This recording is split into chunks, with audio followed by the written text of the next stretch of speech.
बच्चे आज के क्लास में हम पढ़ेंगे 12th क्लास का एक क्वेश्चन, महावीर स्वामी के जीवनी एवं उनके उपदेशों पर प्रकाश डालें। सभी बच्चे ध्यान देंगे। इसके पहले हमने जो चैप्टर पढ़ाया था उस चैप्टर का नाम, जो क्वेश्चन पढ़ाया था उसका नाम था महात्मा बुद्ध, माने गौतम बुद्ध के जीवनी और उनके उपदेशों का वर्णन। और ये गौतम बुद्ध का उपदेश मैंने पढ़ाया बच्चे। गौतम बुद्ध के उपदेश के बाद हमने सबसे लास्ट में जो तुम्हें बताया वो निश्चित रूप से याद रखोगे कि उनका जन्म कब हुआ था, जन्म स्थान का है, माता कौन, शाक्य कौन, बचपन का शाक्य ने कुल कौन सा, बचपन का नाम कौन, गुरु कौन, शिष्य कौन, ये समस्त चीज़ें जो मैं बताया था उसे देख लोगे। सबसे महत्वपूर्ण बौद्ध धर्म में हम पढ़ेंगे कि प्रथम बौद्ध संगीति, द्वितीय बौद्ध संगीति, तृतीय और चतुर्थ बौद्ध संगीति। ये द्वितीय, तृतीय, चतुर्थ बौद्ध संगीति इतना इंपॉर्टेंट है कि बोर्ड के एग्जाम में जरूर पूछता है। स्क्रीन रोक देंगे, इसको लिख लेंगे। आज का जो क्वेश्चन है हमारा बच्चा, वह क्वेश्चन हमारा क्या है बता सकते हो तुम लोग? महावीर स्वामी के जीवनी एवं उनके उपदेशों पर प्रकाश डालें। तो महावीर स्वामी का जीवनी पढ़ने के पहले हम बताते हैं, समझते चलो बच्ची, तुम लोग लिखो, ये सब तुम्हारे घर पे भेज दिया जाएगा। यूट्यूब पे मैं इसको अपलोड करूँगा, यूट्यूब का लिंक बता दिया जाएगा। तुम लोगों को घर पे जाके यूट्यूब खोलना और ये लिख कर अब तब आना है, ठीक है ना? इसलिए टेंशन यहाँ ना लो, समय बचाना है हम लोगों को, नहीं तो लिखवाएंगे तो एक ही पेज में समय खत्म हो जाएगा। समझो, महावीर स्वामी हम शुरू से बताना चाहते हैं बच्चे, याद करो। हमने सबसे पहले पढ़ाया था तुम्हें कौन सा काल? हड़प्पा काल। कौन सा काल पढ़ाया था जी? हड़प्पा काल में पढ़े थे कि किस तरीके से भारत में सबसे पहली बार मानव एक नई सभ्यता का निर्माण करता है, जिसे हम हड़प्पा सभ्यता या सिंधु घाटी सभ्यता के नाम से जानते हैं। ये हमारे 12th क्लास का पहला चैप्टर था बच्चे। आने वाले समय में 1700 ईस्वी पूर्व तक आते आते हड़प्पा सभ्यता समाप्त हो गया। इक्के दुखे कुछ लोग बचे और अगल बगल गंगा के तट पे आ गए कुछ बचे हुए लोग थे। उन्होंने एक नए काल का शुरुआत किया जिसे हम कहते हैं वैदिक काल। कौन सा काल कहेंगे? हड़प्पा काल पहला काल होगा भारत का। उसके बाद कौन सा काल होगा? वैदिक काल को भी दो हिस्से में बांटेंगे। पहले काल को हम कहते हैं कौन सा काल? ऋग वैदिक काल। पहले वाले को हम क्या कहेंगे? ऋग वैदिक काल। और ऋग वैदिक काल में सिर्फ ऋग्वेद की रचना होगी। ऋग वैदिक काल 1000 ईस्वी तक आते आते 1500 से 1000 ईस्वी आते आते समाप्त हो जाएगा। तब एक नया काल आएगा जिसे हम कौन सा काल कहेंगे? उत्तर वैदिक काल। ऋग वैदिक काल के बाद कौन सा काल होगा बच्चा? उत्तर वैदिक काल। उत्तर वैदिक काल में 3 और वेद आएंगे। ऋग वैदिक काल में सिर्फ ऋग्वेद का निर्माण होगा। उत्तर वैदिक काल में सामवेद, यजुर्वेद, अथर्ववेद, कई ब्राह्मण, कई अरण्य, कई उपनिषद की निर्माण हो जाएगा बच्चे। इसी उत्तर वैदिक काल में ऋग्वेद के 10वें मंडल के पुरुष सूक्त में एक आया है स्टेटमेंट कि ब्रह्म के मुख से ब्राह्मण की उत्पत्ति हुई है, ब्रह्म के भुजा से क्षत्रिय की उत्पत्ति, ब्रह्म के जांग से वैश्य की, ब्रह्म के पैर से शूद्र की उत्पत्ति हुई। और इसको उस समय के पुरोहितों ने, ब्राह्मणों ने ये समझा दिया कि मुख ऊपर है, ये समाज में सबसे ऊंचे वर्ग में रहेगा, अब पैर सबसे नीचे है, ये समाज में सबसे निचले वर्ग में आ जाएंगे। जाति पाति की शुरुआत हो गई उत्तर वैदिक काल से बच्चे। और ये इतना हो गया कि शूद्र के लोगों को, माने आज के डेट में SC, ST, EBC ये जो करीब आते हैं ये सब, उनको बोल दिया गया कि आपको पढ़ना लिखना नहीं है। कोई भी शूद्र होगा उसको पढ़ाई लिखाई से कोई मतलब नहीं है, उसे कोई संस्कार नहीं करना है, उसे अपने से ऊपर के माने जो वैश्य है, क्षत्रिय है और मुख्य तौर पे जो ब्राह्मण है उनकी सेवा में लगे रहना है। और समझ लो काफ़ी प्रताड़ना की जाती है बच्चे, उनको कई सारे अधिकार से वंचित कर दिए जाते हैं, शिक्षा के अधिकार से वंचित कर दिए जाते हैं, संस्कार के अधिकार से वंचित कर दिए जाते हैं। और यदि किसी व्यक्ति के पास शिक्षा नहीं है तो विद्या विहीन पशु, विद्या के बिना कोई मनुष्य किसके समान है? पशु के समान है बच्चे। तो इसीलिए ST, SC कैटेगरी पिछड़ी जाति में चली गई बच्चे। और ये इतने पिछड़े हुए कि इनको पढ़ाई से ही वंचित कर दिया गया, जिसका नतीजा आज तक भुगतना पड़ता है कि समाज में इस कैटेगरी के लोग ही सबसे पीछे हैं, क्योंकि उन्हें शुरू में ही धर्म के नाम पे क्या किया गया? दबा दिया गया। लेकिन उत्तर वैदिक काल जैसे ही समाप्त हुआ उसके बाद कई सारे लोग सोचना शुरू कर दिए, ये कौन सी बात है जी, पहली बात है, मुख से आदमी का जन्म थोड़े होता है, हाथ से थोड़े जन्म होता है, पैर से जन्म होता है। क्या जन्म का एक स्थान होता है, लेकिन आपने ये भी व्याख्या कर दिया। फिर ऐसे ऐसे चिंतक आए कि उत्तर वैदिक काल के बाद एक नया काल आया जिसे हम कहते हैं कौन सा काल? महाजनपद काल। कौन सा काल कहेंगे बच्चे? 600 ईस्वी पूर्व से लेकर 300 ईस्वी पूर्व के बीच के कालखंड को हम क्या बोलते हैं? महाजनपद काल। महाजनपद काल आते आते कई सारे विचारक हुए जिन्होंने पुरुष सूक्त का विरोध किया और बोला कि समाज में सिर्फ ब्राह्मण ही ऊंचे हैं। ऐसा नहीं है, इस संसार में सभी इंसान को जन्म देने वाला व्यक्ति ईश्वर है। ईश्वर सबको भेजा है, तो इस संसार में सभी एक समान है, कोई छोटा और कोई बड़ा नहीं है। तो उसके खिलाफ में आवाज उठाने वाले कई लोगों ने आवाज उठाया बच्चे, और कई लोगों ने जो आवाज उठाया उसमें कई सारे धर्म की उत्पत्ति महाजनपद काल में हो गई, जिसमें आता है कौन कौन धर्म? बौद्ध धर्म। कौन सा धर्म? इसे हम पढ़ चुके हैं। इसी के विरोध में आया हमारा जैन धर्म। जैन धर्म के बाद कई सारे संप्रदाय हुए, आजीवक संप्रदाय हो गए। उसके बाद समझो कि कई सारे दर्शन आए, सांख्य दर्शन, कपिल सांख्य दर्शन। उसके बाद समझो कि मीमांसा दर्शन, वैशेषिक दर्शन, ठीक है ना, अलग पतंजलि का योग दर्शन। कई सारे दर्शन, कई सारे विचार आने लगे और उन्होंने बताने का कोशिश किया कि मानव तो मानव होता है, कोई मानव छोटा और बड़ा नहीं होता, ये मन का भ्रम है। इसीलिए मनुस्मृति जो इसमें मुख्य तौर पर ये सब व्याख्या करके बिगाड़ा गया है स्थिति, उसका कई सारे लोगों ने विरोध किया। इसी बीच में एक व्यक्ति अब आ गए, हमारे महावीर स्वामी। कौन आ गए बच्चे? महावीर स्वामी। तो महावीर स्वामी की जीवनी अब हम पढ़ने जा रहे हैं। समझ में आ गया बच्चे? हम बौद्ध की जीवनी पढ़ चुके हैं इसके पिछले वाले वीडियो में। आज हम क्या पढ़ रहे हैं? महावीर स्वामी। चलो बच्चे एक एक करके समझते चलो तुम लोग। कहते हैं महावीर स्वामी का जन्म 540 ईस्वी पूर्व लिखेंगे। ईस्वी नहीं लिखकर क्या लिखेंगे हम लोग? ईस्वी पूर्व में कुंड ग्राम में हुआ था। कहाँ पे हुआ था बच्चे? कुंड ग्राम में। बुद्ध के बारे में हम पहले पढ़े थे 483 ईस्वी पूर्व में उनका जन्म। इनका जन्म कब हो रहा है? 540 ईस्वी पूर्व में। कौन जगह पे? कुंड ग्राम में। कहते हैं इनके पिता का नाम सिद्धार्थ था, जो एक क्षत्रिय राजा थे और एक ज्ञात्रिक कुल के सरदार थे। कौन से कुल के थे? कई बार पूछता है बच्चा, मेरे एग्जाम में कंपटीशन में पूछ दिया था बीपीएससी में कि महावीर स्वामी किस कुल के थे, और मैं लिख कर आया था शाक्य कुल। कौन सा कुल लिखा था? लेकिन शाक्य कुल के कौन थे? बुद्ध थे। और ज्ञात्रिक कुल के ये हैं। मुझे बताने वाला कोई टीचर जो था वो मुझे इंडिकेट नहीं किया था, इस पर ध्यान रखना, ये भी पूछ देगा। इसीलिए मैं रिवीजन नहीं कर पाया था ठीक से, तो मैं गलत करके आ गया था। घर आया तब मैं बहुत पछताया। तुम लोग तो नहीं पछताए घर से?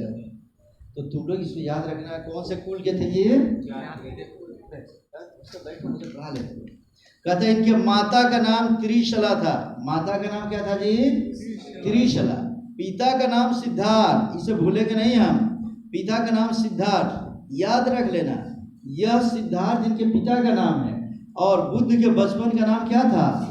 सिद्धार्थ ही था। तो ये मत समझना कि बुद्ध के ये बेटे हैं, ये पैरेलल है, वो अलग है। जैसे एक नाम के कई सारे लोग होते हैं ना जी, उसी तरीके से। और इनकी जो माता त्रिशला थी वह लिच्छवी के राजा चेतक की बहन थी। किसकी बहन थी? चेतक की बहन थी बच्चे। और इनका बचपन का नाम वर्धमान था। बचपन का नाम क्या था? वर्धमान था। याद रखेंगे, बुद्ध के बचपन का नाम सिद्धार्थ था और इनके बचपन का नाम वर्धमान था बच्चा। और इनके बड़े भाई का नाम नंदीवर्धन था। क्या था जी? तो ये जो मैं नाम लिखवाया, इनका नाम क्या था, इनके बचपन का नाम क्या था, जन्म कब हुआ, जन्म स्थान कहाँ है, पिता का नाम क्या था, वंश कौन सा था, इनके माता का नाम क्या था, माता किसकी बहन थी इनकी, इनके बचपन के नाम के बाद इनके भाई का नाम क्या था, नंदीवर्धन। ये बार बार परीक्षा में पूछता है, एसएससी में बार बार पूछता है, आर्मी के एग्जाम में बार बार पूछता है, समझो कि एयरफोर्स, नेवी, बैंकिंग, रेलवे, ये सब में बार बार पूछता है बच्चे।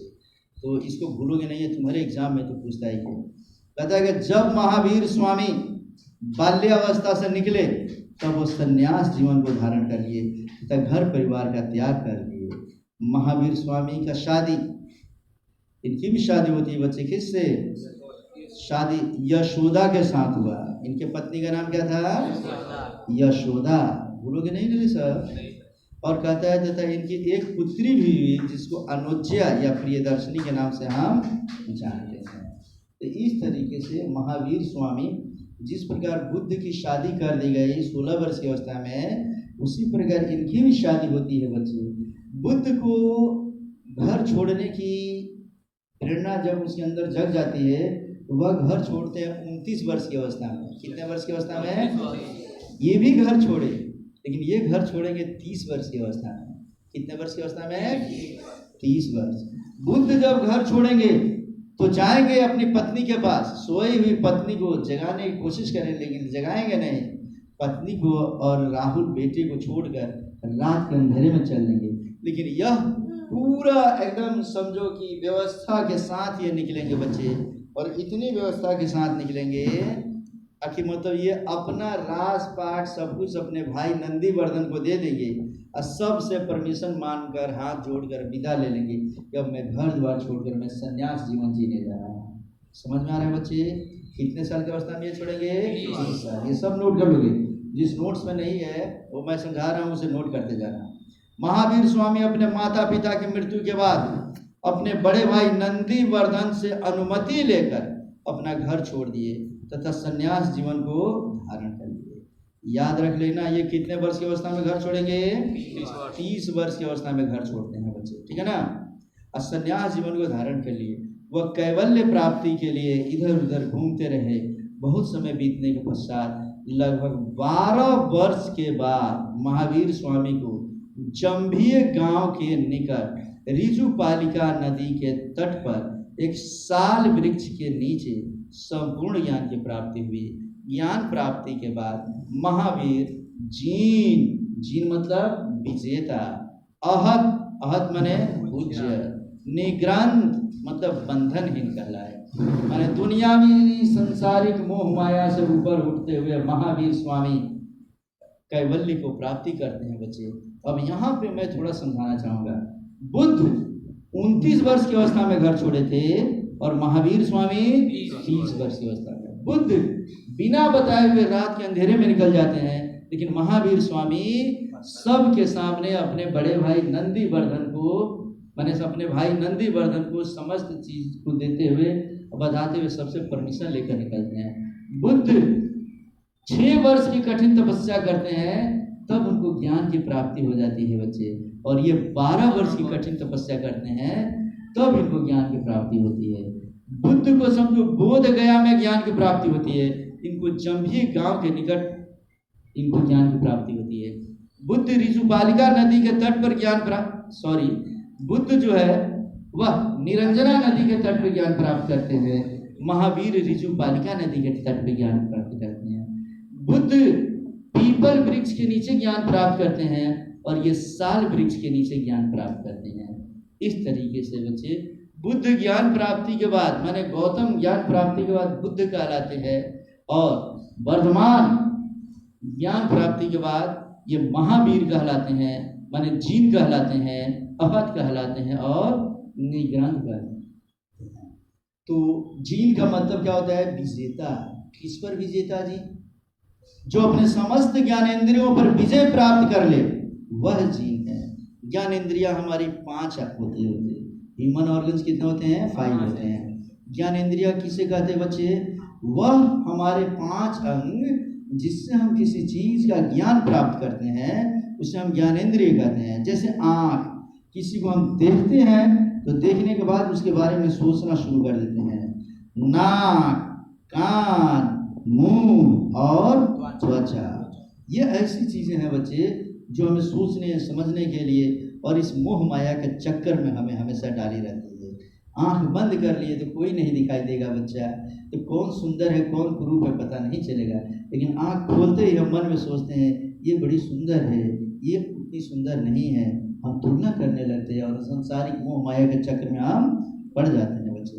तो समस्त ज्ञानेंद्रियों पे विजय पाने के कारण महावीर क्या कहला गए?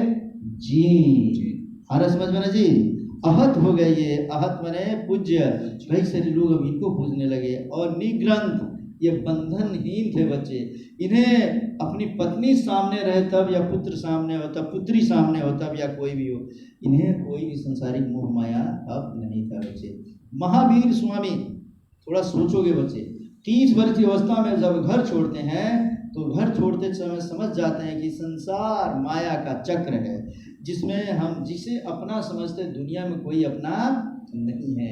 एक दिन जब हमें ये दुनिया छोड़कर ईश्वर के पास, अल्लाह के पास, गॉड के पास चले ही जाना है, तो इस संसार से कैसा प्रेम। इसलिए वो सोचते हैं, निकल जाते हैं घर से। जो वस्त्र वो पहने हुए हैं बच्चों, वही वस्त्र पहनकर दर दर ये ज्ञान की खोज में भटकते रहते हैं। बारिश के कारण, धूप के कारण उनके वो वस्त्र धीरे धीरे सड़ जाते हैं। सड़ जाते हैं इतने कि सड़ कर उनके वस्त्र धीरे धीरे गिरना शुरू कर जाता है बच्चे।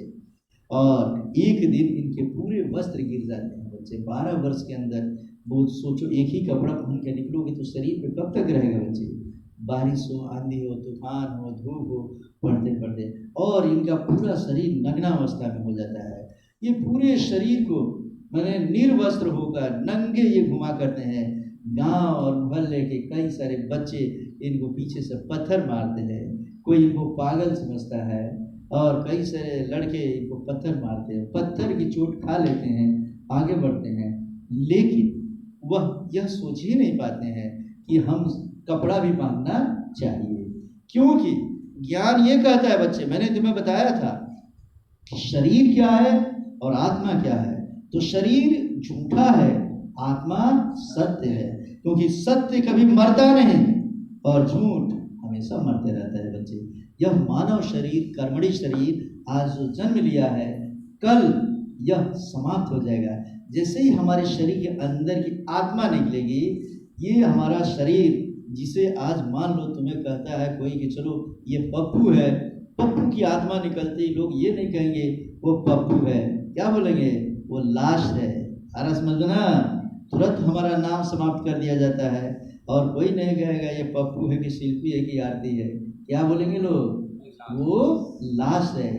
जिस पप्पू को सब लोग चाहते हैं, घर के लोग सोचेंगे पप्पू कहाँ गया, कब आएगा मेरे पास में, यही पप्पू जब लाश बनेगा, यही जेडी सर जब लाश बन जाएंगे, तो घर के लोग सोचेंगे जल्दी हटा दो, इसे जल्दी कब्र में ले जाके दफना दो, नहीं तो स्मशान घाट में ले जाके जल्दी जला दो। ज़्यादा देर रखेंगे तो ये भूत बन जाएगा, पिशाच बन जाएगा, आत्मा बन जाएगा, इसकी भटकती रहेगी। इसलिए सब के सब लोग क्या करते हैं जी, तुरंत हटाना शुरू कर देते। ये नाम के चक्र में, माया के चक्र में क्या पड़े हो बच्चों।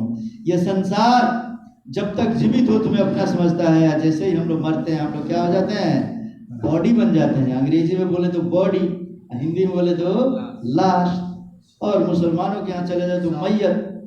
मैयत को बढ़िया से साफ सुथरा करके निकाल दो, जल्दी से कब्र में भेज दो। आ रहा समझ में ना बच्चे? तो ये दुनिया ऐसी है।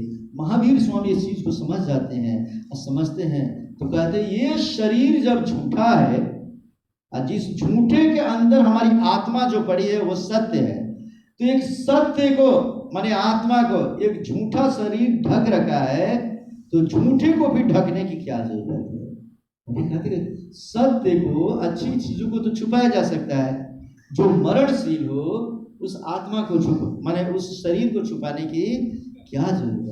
वो इतने विजेता है बच्चे कि वह अगर कोई स्त्री हो, कोई हूर हो, कोई परी हो, या कोई खाना हो, भोजन हो, वस्त्र हो, कोई भी उनके सामने रख दिया जाए तो किसी भी चीज में वो देखकर उनका मन कभी विचलित नहीं होता है बच्चे। समझ में आ रहा है? इसलिए उनको क्या कहा गया, जीन कहा गया। अब हम पढ़ते हैं बच्चे इनके बारे में। कहता है कि ज्ञान प्राप्ति के बाद महावीर स्वामी जैन धर्म के 24वें व अंतिम तीर्थंकर हुए। तीर्थंकर बोलते हैं बच्चे प्रोफेट को, माने पैगंबर को। जिस प्रकार मुसलमानों के अलग अलग पैगंबर हुए हैं बच्चे, जिस प्रकार हिंदुओं में अलग अलग देवदूत हुए हैं जो हमेशा आते रहे और बताते रहे कि संसार में अब कैसे चलना है। जैसे युग की बात करें हिंदू धर्मानुसार तो मान लो सबसे पहले आता है कौन सा युग, सतयुग। सतयुग के बाद त्रेता युग, त्रेता युग के बाद द्वापर युग, द्वापर युग के बाद अभी कलयुग चल रहे हैं बच्चे।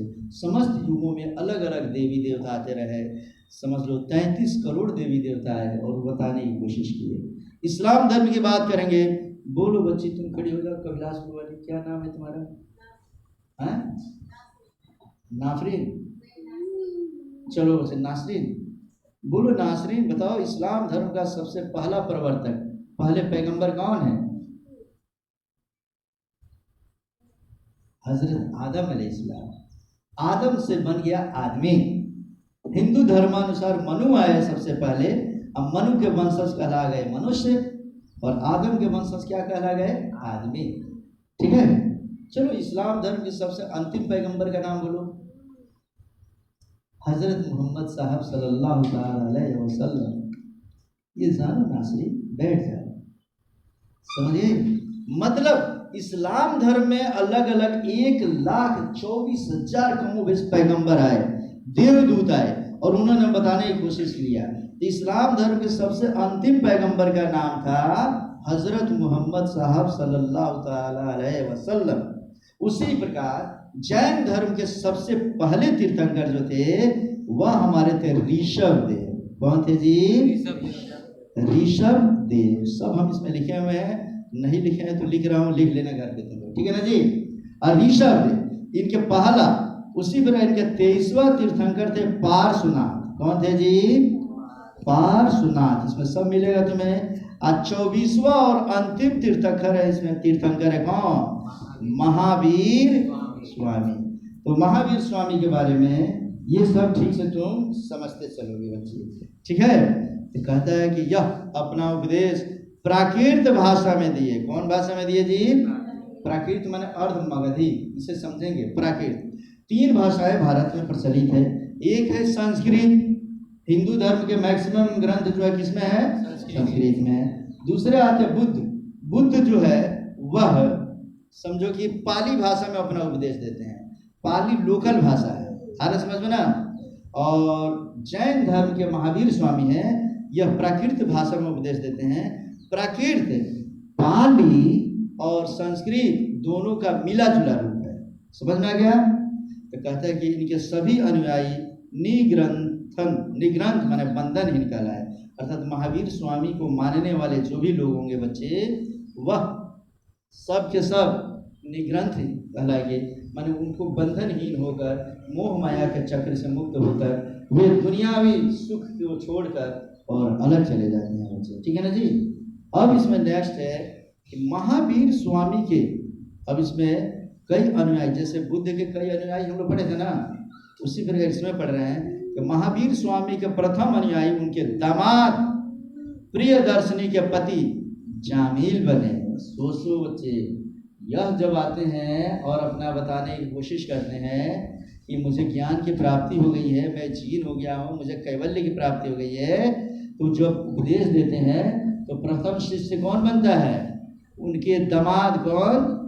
जामिल। इसे जमाली कहीं कहीं लिखता है, तो इसे तुम लोग याद रखोगे, ठीक है बच्चे। और इनके जामिल के पत्नी का नाम क्या था? प्रियदर्शनी। प्रियदर्शनी कौन थी? इनकी बेटी थी बच्चे। और कहता है कि जिन्होंने अपने शिष्यों को 11 गणधरों में विभाजित किया। महावीर स्वामी ने 11 गणधर के रूप में, माने 11 ग्रुप के रूप में उन्होंने अपने शिष्यों को क्या किया? विभाजित कर दिया बच्चे। और अंततः इनकी मृत्यु 72 वर्ष की अवस्था में 468 ईस्वी पूर्व में पावापुरी राजगीर में हो गई। कहाँ हुई थी बच्चे?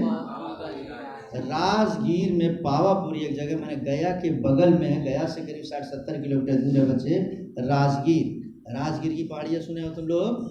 वहीं पे है पावापुरी, यहाँ पे इनकी मृत्यु हो जाती है बच्चे, ठीक है ना। और इनका प्रतीक चिन्ह सिंह था। इनका प्रतीक चिन्ह क्या है बच्चे? सिंह। महावीर स्वामी पुनर्जन्म और कर्मवाद में विश्वास करते थे। महावीर स्वामी मानते थे कि जैसा तुम कर्म करोगे बच्चे, उसी कर्म के अनुसार तुम्हें पुनः जन्म लेना होगा। समझ में आ गया बच्चे। नेक्स्ट कहता है इसमें कि महावीर स्वामी की मृत्यु के बाद इनके 2 महत्वपूर्ण शिष्य स्थूलभद्र और भद्रबाहु हुए। याद रख लेंगे बच्चे, थोड़ा इसको समझते चलो।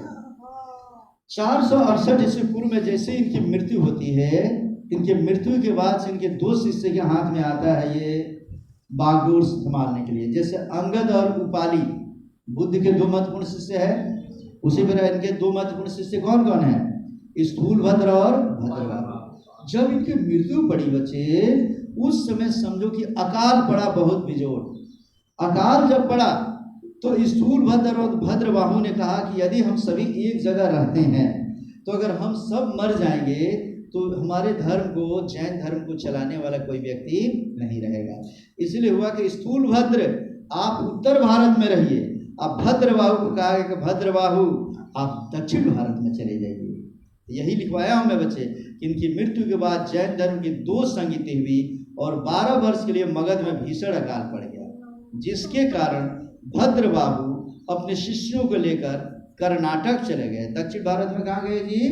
कर्नाटक। और स्थूलभद्र मगध में ही रुक गए। स्थूलभद्र कहाँ रुक गए? उत्तर भारत में स्थूलभद्र और दक्षिण भारत में चले गए भद्रबाहु। काफी इंपॉर्टेंट, ये बार बार पूछता है। कहता है जब 12 वर्ष के बाद भद्रबाहु मगध वापस लौटे तो मगध के जैनियों के साथ उनका गहरा मतभेद हो गया और जैन धर्म 2 भागों में बंट गया। एक था श्वेतांबर और दूसरा था दिगंबर। कौन कौन भाग था जी? श्वेतांबर तालव्य से लिखेंगे, श्वेतांबर। इसे थोड़ा समझो, इस कहानी को समझना पड़ेगा बच्चे। और आगे बढ़ो बच्चा। कहता है इसमें से कि जब, ठीक से समझना, महावीर स्वामी की मृत्यु होती है तो मृत्यु के बाद अकाल पड़ जाता है। अकाल पड़ने के कारण स्थूलभद्र और भद्रबाहु दोनों में बंटवारा हो जाता है। स्थूलभद्र उत्तर भारत में मगध में रहते हैं और भद्रबाहु दक्षिण भारत में चले जाते हैं। कहाँ? कर्नाटक। कर्नाटक में वो रहते हैं बच्चे। 12 वर्ष बाद आते हैं तो महावीर स्वामी ये कहते हैं कि संसार में जब हमारा शरीर मृत है, इस मृत को ढकने की कोई जरूरत नहीं है। इसलिए महावीर स्वामी को मानने वाले जैन मतावलंबी सभी निर्वस्त्र रहते हैं, वो कोई वस्त्र धारण नहीं करते थे। लेकिन भद्रबाहु जब दक्षिण भारत से वापस आते हैं उत्तर भारत में तो देखते हैं कि स्थूलभद्र जो है वह सफेद वस्त्र धारण कर लिया, श्वेत अंबर। श्वेत माने होता है सफेद, अंबर माने क्या होता है? वस्त्र। ये सफेद वस्त्र धारण कर लिए हैं। भद्रबाहु तो निर्वस्त्र सभी लोग थे। बोले कि अरे श्वेता, ये स्थूलभद्र, तुमने तो महावीर हमारे स्वामी के बातों को मानने से इनकार कर दिया, तुम सफेद वस्त्र क्यों धारण कर लिए? तब स्थूलभद्र ने समझाया कि भद्रबाहु, ये दुनिया एक जैसी नहीं है। हम लोग जब निर्वस्त्र होकर जब चलते हैं कहीं, ये दुनिया वाले हम लोग का उपहास उड़ाते हैं, मजाक उड़ाते हैं, कभी कोई पत्थर भी मारता है और हमें कहता है कि ये नंगे होकर ये समाज को गंदे कर रहे हैं। तो समय और परिस्थिति के अनुसार हमने अपने वस्त्र में थोड़ा सा चेंजिंग किया है कि हम ये पहन लिए हैं। भद्रबाहु कहते हैं कि तो तुम महावीर स्वामी को भूल गए। हम लोगों के लिए संसार से क्या मतलब है? ये संसार में कोई भी चीज़, स्त्री हो पुरुष हो, अच्छी बुरी चीज़ें हम लोग के सामने आ जाए, हमारे शरीर के अंदर कोई परिवर्तन नहीं होता है। हम लोग जीन होते हैं। जीन मतलब विजेता होते हैं। समझ गए बच्चे? अर्थात जैसे तुम लोग देखो बच्चे, तुम लोग अपने गुरु को देखते हो, मानो मुझे देखते हो। मुझे देखते हो तो क्या तुम्हारे दिल के अंदर कोई फीलिंग आती है क्या? नहीं आती है, क्योंकि मेरे प्रति तुम क्या हो? न्यूट्रल हो। जिसके प्रति न्यूट्रल हो उनकी आंखों में आके देखकर तुम बात कर लेते हो। लड़का हो लड़की, कोई मेरे तरफ देखने में किसी को दिक्कत नहीं। लेकिन वही तुम रोड पे चलते हो, वहीं तुम्हें कोई लड़का दिखाई दे दे, कोई लड़की दिखाई दे दे और उसके प्रति मन में थोड़ी सी चाहत उत्पन्न हो जाए तो उसके तरफ देखोगे तो तुम्हारी आंखें उसके तरफ नहीं टिक पाएगी। तुरंत अपनी आंखों को क्या करते हो? नीचे कर लेते हो बच्चे, तुम्हारी आंखें झुकने लगती है। तो महावीर स्वामी ने यही कहा कि जब तुम्हारा मन पवित्र हो, तुम विजेता हो, तुम्हारे शरीर के हाव भाव में किसी को देखने पे कोई परिवर्तन हो ही नहीं रहा हो, तो फिर तुम्हारे लिए वस्त्र पहनने का क्या मतलब? भद्रबाहु ने यह समझाने का कोशिश किया, लेकिन स्थूलभद्र अपने बात पे अड़े रहे कि मजबूरी है, इसलिए श्वेत वस्त्र हम लोग को धारण करना पड़ा। इस तरीके से जैन धर्म 2 विचारों में बंट गया, पहला श्वेतांबर और दूसरा दिगंबर। तो पूछता है कि श्वेतांबर और दिगंबर किस धर्म से संबंधित है? जैन धर्म से। समझ में आ गया? श्वेतांबर को शुरू करने वाले व्यक्ति कौन थे? स्थूलभद्र। आज दिगंबर को शुरू करने वाले बच्चे श्वेतांबर का मतलब होता है श्वेत प्लस अंबर। श्वेत माने सफेद, अंबर माने सफेद वस्त्र धारण कर लेंगे तो क्या कहलाएंगे? श्वेतांबर। भद्रबाहु बोले कि दिक, ये सभी दिशाएं, दिक ये आकाश ही हमारा वस्त्र है, इसलिए हमें किसी वस्त्र को धारण करने की जरूरत नहीं है। आज भी तुम लोग देखते हो बच्चे, जितने भी निर्वस्त्र दिखने वाले जैन मतावलंबी होते हैं वे कौन संप्रदाय के होंगे? दिगंबर। और जो सफेद वस्त्र धारण किए हुए रहते हैं बच्चे, मुंह पर भी पट्टी बांधते हैं, पैर में भी रुई लगाकर पट्टी बांधते हैं, और ये अहिंसावादी होते हैं। सड़क पर चलते हैं तो इसलिए पैर में रुई बांधे रहते हैं बच्चे, वो चप्पल जूता नहीं पहनते हैं कि कहीं कोई चिट्टी भी मेरे पैरों के नीचे आकर दब के मर न जाए। समझ में आ रहा है? अब समझ में आया क्यों सफेद नाक पे एकदम मास्क लगा के रहते हैं? क्यों? देखो दोनों बच्चे मास्क लगा के रखी है। क्यों लगा के रखी है? कीड़े मकोड़े जीव जंतु भी हमारे नाकों में जाकर मर न जाए, ये सोचकर वे सफेद वस्त्र धारण करते हैं। ये बात अलग है कि ये अपने ट्रेडिशन को, अपने परंपरा को धारण करने के लिए पहने हुई है। लेकिन जैन मतावलंबी अपने मुंह पे मास्क क्यों लगाते हैं बच्चे? कि मानो हम सांस खींचे। कभी कभी तुम लोग मुंह से सांस खींचते हो, मच्छर चला जाता है बच्चा, जाना चाहिए पेट में, चला जाता है नाक में, लगता है खाँव खाँव करने तुम लोग, तो उसे निकालना नहीं चाहते हो, तुम अपने आप को बचाना चाहते हो बच्चे। समझ में आ गया ना? तो जैन मतावलंबी सोचते हैं कि एक मक्खी तक हम मारेंगे नहीं। तो श्वेतांबर और दिगंबर में अंतर समझ रहे हैं बच्चे? पढ़ते हैं श्वेतांबर। जो जैनी, जैनी माने जैन धर्म को मानने वाले जैनी कहलाते हैं, ठीक है ना? स्थूलभद्र के नेतृत्व में मगध में ही रुक गए थे, वे सभी श्वेतांबर कहलाए। श्वेतांबर श्वेत वस्त्र धारण करते थे तथा यह कठोर तपस्या करते थे। ये ज्ञान की प्राप्ति के बाद भोजन ग्रहण करते थे, तथा इसमें स्त्रियों के लिए मोक्ष प्राप्ति का साधन था। इन्होंने ये कहा कि स्त्रियां भी मोक्ष प्राप्ति करना चाहती हैं तो जैन धर्म में आ सकती है। जबकि महावीर स्वामी ने कहा था, पार्श्वनाथ ने 4 आर्य सत्य चलाए थे और महावीर स्वामी आए तो उसने 5वां आर्य सत्य जोड़ दिया था, ब्रह्मचर्य। महावीर स्वामी ने कहा था किसी भी स्त्री को पुरुष से संबंध नहीं बनाना चाहिए और किसी भी पुरुष को स्त्री से संबंध नहीं बनाना चाहिए। इसे कहते हैं हम लोग ब्रह्मचर्य। अगर कोई लड़का अगर जीवन भर शादीशुदा नहीं होता है, शादी नहीं करता है, तो कहते हैं कि वो ब्रह्मचर्य का पालन करता है। आर समझो ना? तो जैन धर्म का 5वां आर्य सत्य ब्रह्मचर्य है। लेकिन श्वेतांबर क्या कहते हैं कि स्त्रियां भी चाहे तो मोक्ष प्राप्ति के लिए जैन धर्म में आ सकती है। देख लो बच्चे, ये समाज देखते चलो, सिर्फ हड़प्पा काल ऐसा काल था जिसमें स्त्रियों को पुरुषों से अधिक सम्मान मिलता था। बाकी वैदिक काल हो या बौद्ध धर्म हो या जैन धर्म हो या इस्लाम धर्म हो या हिंदू धर्म हो, किसी भी धर्म में स्त्रियों को पुरुषों के समान अधिकार पूरा नहीं दिया गया है। हालांकि अब देने की बातें हो रही है कि मिलना चाहिए। मिलना चाहिए कि नहीं मिलना चाहिए बच्चियों? अरे बोल ही नहीं रही है तो तुम्हें क्या मिलेगा? बोलो जोर से। चलो तो मिलेगा बच्चे, पढ़ो पहले। अब कहते हैं हम लोग दिगंबर, किसके बारे में पढ़ रहे हैं जी? तो जो जैनी माने जो जैन मतावलंबी भद्रबाहु के नेतृत्व में कर्नाटक चले गए और 12 वर्ष के बाद पुनः मगध वापस लौटे, वे सभी दिगंबर कहलाए। दिगंबर प्रायः नंगे ही रहा करते थे तथा यह सभी जैन धर्म के कठोर नियम का पालन करते थे। सबसे ज्यादा कठोर नियम का पालन करने वाले बोलो श्वेतांबर है कि दिगंबर है? दिगंबर। इनमें स्त्रियों के लिए कोई स्थान नहीं था, याद रख लेना। जैन मतावलंबी दिगंबर मतावलंबी कहते हैं स्त्रियों को आने की जरूरत नहीं है। क्यों जी? स्त्रियां पाप की घड़ा होती है बच्चे। अभी इस्लाम धर्म कहता है कि स्त्रियां हमारे यहाँ की जो पसली है ना, गर्दन की पसली, ये टेढ़ी हड्डी से बनी है बच्चे। उसी प्रकार जैन धर्म, बौद्ध धर्म, हिंदू धर्म भी कहता है कि मनुष्य अगर पाप करता है तो उसके पाप का सबसे मुख्य कारण कौन होता है?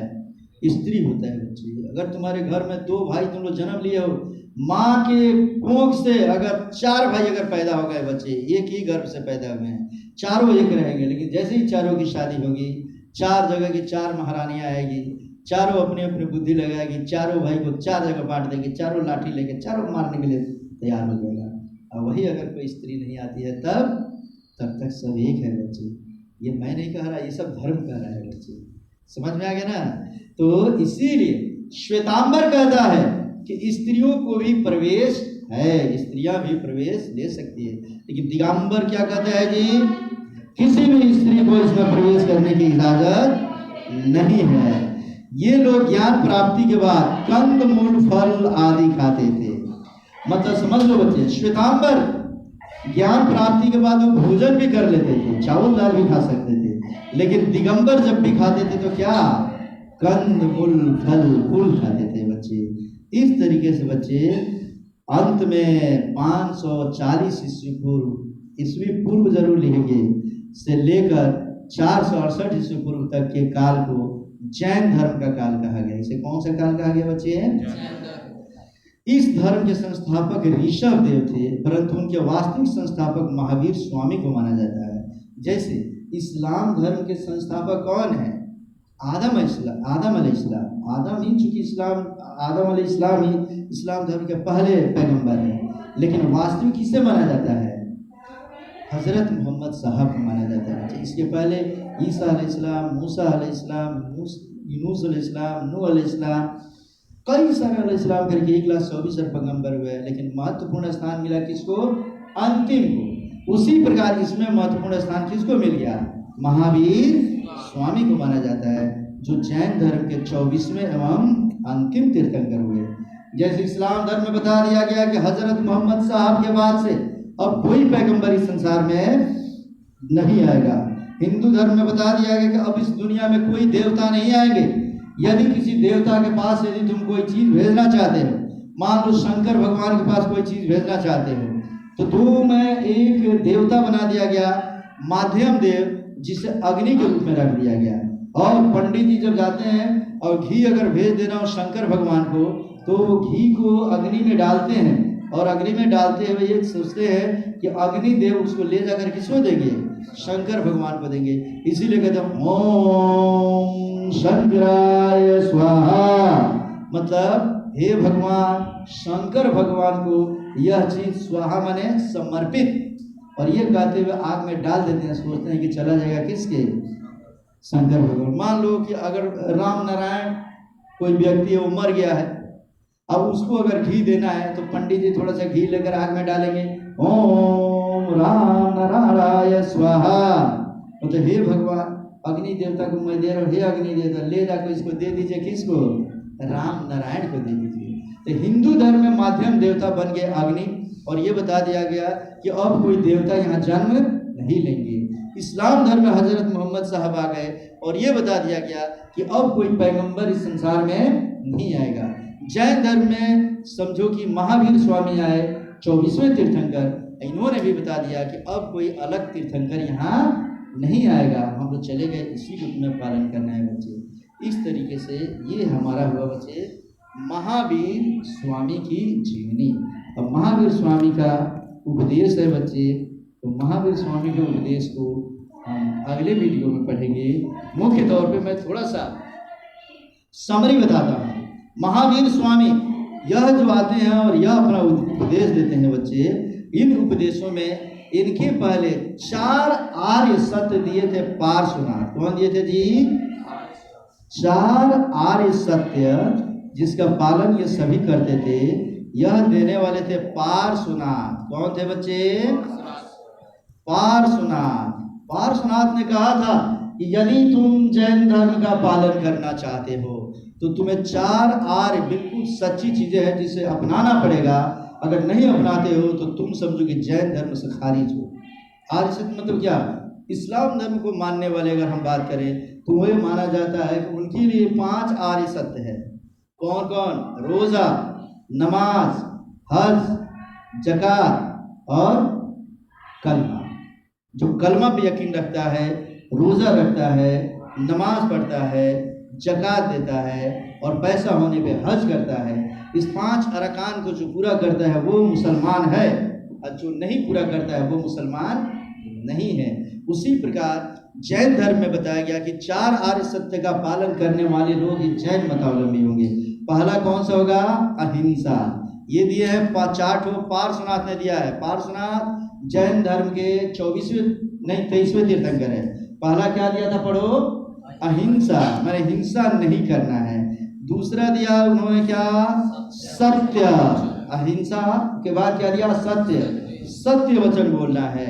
सत्य वचन हर एक धर्म में है बच्चे। कहते हैं सत्येन रक्षते धर्मो विद्या योगेन रक्षते मिर्जया रक्षते रूपम कूलम वृद्धेन रक्षते।